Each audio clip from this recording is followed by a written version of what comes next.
할로 우리 하나님께서 오늘도 저와 여러분들을 붙드시고 평강 가운데 함께 해주시기 바랍니다. 오늘 하나님께서 우리에게 주신 말씀은 사무엘하 제3장 12절에서 21절까지는 말씀입니다. 사람의 욕심 참 끝이 없습니다.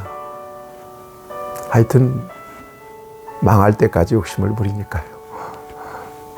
돈에 대한 욕심, 권력에 대한 욕심, 인기와 명예에 대한 욕심, 끝이 없어요.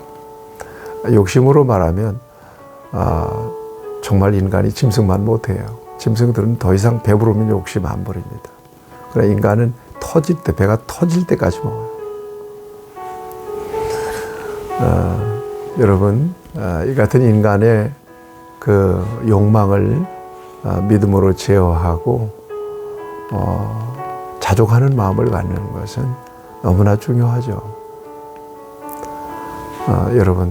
여러분들의 마음속으로 나는 주님이면 충분합니다 하는 그런 마음을 가지시면서 주님 안에서 내게 맡겨진 것들이 얼마나 소중한 가치들인가 하는 것을 발견하고 하나님께 감사하면서 살아가는 저와 여러분들이 되기를 바랍니다. 욕심만 절제할 수 있어도요, 그 사람은 하나님의 목적에 합당하게 성공적인 삶을 살아갈 수가 있습니다. 여러분들이 지금 무엇인가 집착하고 계십니까? 무엇에 대한 엄청난 야망을 갖고 있습니까? 그거 내려놓으셔야 됩니다. 운동을 해도요, 이기려고 욕심 부리는 경기는 반드시 져요. 몸이 굳어버리거든요. 이 욕심 때문에. 경기가 풀릴 수가 없어요. 오늘 본문 말씀을 보면 이 아브넬이라고 하는 사람이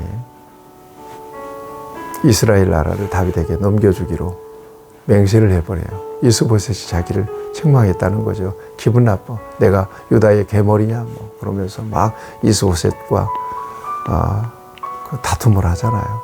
그 뒤로 이스라엘 나라를 다윗에게 넘겨줄 계획들을 실천합니다. 오늘 본문 말씀은 그 장면을 우리에게 보여주고 있습니다. 다윗에게 전령을 보내서 다윗과 함께 언약을 맺습니다. 내 손이 당신을 도와 온 이스라엘이 당신에게 돌아가게 하리이다. 이스라엘 넘겨주겠다는 거예요. 언약하자는 거예요.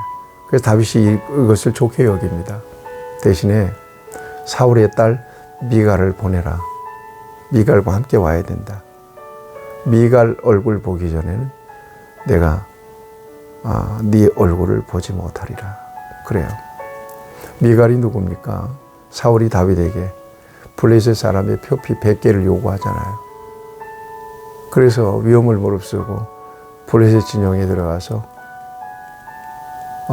블레셋 사람들을 죽이고 표피 100개를 배다 주고 얻은 아내입니다. 그런데 다윗이 도망자 신세가 되고 이 사울은 이 미갈은 다른 사람에게 씻가버리고 만 거거든요. 그 사람의 이름이 여기 등장합니다. 라이스라고 하는 사람입니다. 그래서 이 아브넬이 그렇게 하겠다고 약속을 합니다. 그리고는 이스보셋을 통해서 미갈을 그의 남편에게서 뺏어와요. 졸지에 이 남편은 부인을 뺏겨버리고 만 것입니다. 네. 그러니까 여러분 16절을 보세요. 그 남편이 그와 함께 오되 울며 바울임까지 따라왔더니 졸지에 그냥 아내를 뺏겨버렸어요. 이 아브넬의 이 욕심 때문에, 이기심 때문에. 그랬더니 울며 불며 아내를 따라와요. 참 처량한 남편. 예. 그러니까 아브넬이 겁을 줘서 돌려보냅니다. 참 비참한 남편입니다. 그리고는 여러분 돌아와서 아브넬이 구체적으로 이스라엘 장로들을 모아서 설득을 해요. 한마디로 다윗에게 나라 넘겨주자 이 말이에요. 그러면서 하나님을 팔아요. 여러분 아브넬이 참 나쁜 사람입니다. 자기 이기심 때문에 하나님을 이용하기도 하고 또 하나님의 그 뜻을 무시하기도 하고 뭐 이러는 사람이에요 보니까. 17절 읽어볼게요. 아브넬이 이스라엘 장로들에게 말하 이르되 너희가 여러 번 다윗을 너희 임금으로 세우기를 구하였으니 18절 이제 그대로 하라. 여호와께서 이미 다윗에 대하여 말씀하시기를 내가 내 종 다윗의 손으로 내 백성 이스라엘을 구원하여 블레셋 사람의 손과 모든 대적의 손에서 벗어나게 하리라 하셨음이니라 하고 하나님의 말씀을 이용합니다. 자기 이익을 욕망을 채우기 위해서입니다. 그리고 19절에 보면 또 베냐민 사람들을 설득하죠. 이 베냐민 사람들은 사울이 베냐민 출신이잖아요. 그러니까 이스라엘 나라의 최대의 소위 지분을 갖고 있는 지지층을 갖고 있는 지파가 바로 베냐민 지파거든요. 여기 설득을 해야 돼요.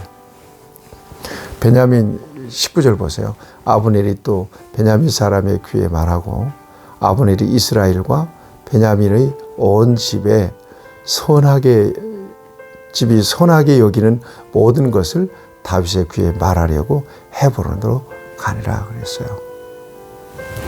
베냐민 사람들을 설득하고 비로소 그 사람들을 그 대답을 얻은 겁니다. 동의를 받은 겁니다. 그래서 헤브론 다윗이 있는 곳으로 아브넬이 가는 거죠. 그리고는 아브넬이 도착했을 때 다윗이 큰 잔치를 베풀어서 그를 대접합니다. 얼마나 기분이 좋았겠어요. 아브넬 입장에서. 이제 다윗과 함께 나라를 세우는 1등 공신이 되어버리고 말았습니다. 그러나 여러분 아브넬의 장래가 어떻게 될까요? 뭔가 여러분들이 마음에 좀 갸웃처럼은 안 될 텐데 뭐 이런 느낌이 오죠.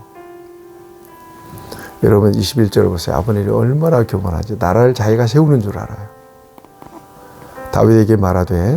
아브넬이 다윗에게 말하되 내가 일어나 가서 온 이스라엘 무리를 내 주 왕의 앞에 모아 더불어 언약을 맺게 하고 마음에 원하시는 대로 모든 것을 다스리게 하리이다 하니 이에 다윗이 아브넬을 보내매 그가 평안히 가니라. 아브넬이 마치 다윗을 왕으로 세우는 것처럼 여러분 이것을 공치사라고 그러잖아요. 공치사를 막 넣는 거예요. 여러분 저와 여러분들은 이 아브넬의 지금 하고 있는 짓에 대해서 나름대로 마음속으로 평가가 다 이루어졌을 거라고 생각합니다. 자신의 이익을 따라 순전히 배신도 하고 또 아첨도 하는 이 아브넬. 그 악한 소행을 통해서 또 하나님의 하시고자 하시는 역사를 이루어 가세요. 여러분 아브넬처럼 이렇게 악하게 쓰임받는 저와 여러분들이 안 됐으면 참 좋겠어요. 결국은 하나님께서 하나님 방법으로 하나님의 역사를 이루어 가시는데 거기 악역을 담당하는 사람으로 저와 여러분들이 쓰임받아서는 안 될 거라고 생각합니다. 하나님이 원하시는 대로 순리를 따라 중요한 것은 하나님께 순종하는 거예요. 하나님의 손에 있다는 것을 아는 거예요. 이 같은 순수한 신앙이 드러나는 것은 자기 자신을 배제할 때. 여러분 언제나 자기 자신을 부인하고 하나님의 뜻이 서도록 소중한 믿음의 자리에서 하나님 앞에 쓰임받는 저와 여러분들이 될 수 있기를 바랍니다. 인간이 선해서가 아니에요. 인간이 부족해요. 인간이 약해요. 그렇지만 하나님은 그 같은 부족하고 악한 인간의 역사까지도 합력하여 선한 역사로 만들어 가세요. 인간이 위대한 게 아니에요. 하나님이 위대하세요. 오늘도 하나님 앞에 최선을 다해서 쓰임받는 저와 여러분들이 될 수 있기를 축복합니다. 하나님 아버지, 욕심 부리지 않게 하시고 자신의 이익을 따라 하나님을 이용하는 일이 없도록 하나님께서 우리를 사용하여 주시옵소서. 범사에 하나님을 인정하며 살아갈 수 있도록 언제나 충만한 믿음으로 이끌어 주옵소서. 예수님의 이름으로 기도합니다. 아멘. 여러분 오늘도 승리하시길 축복합니다.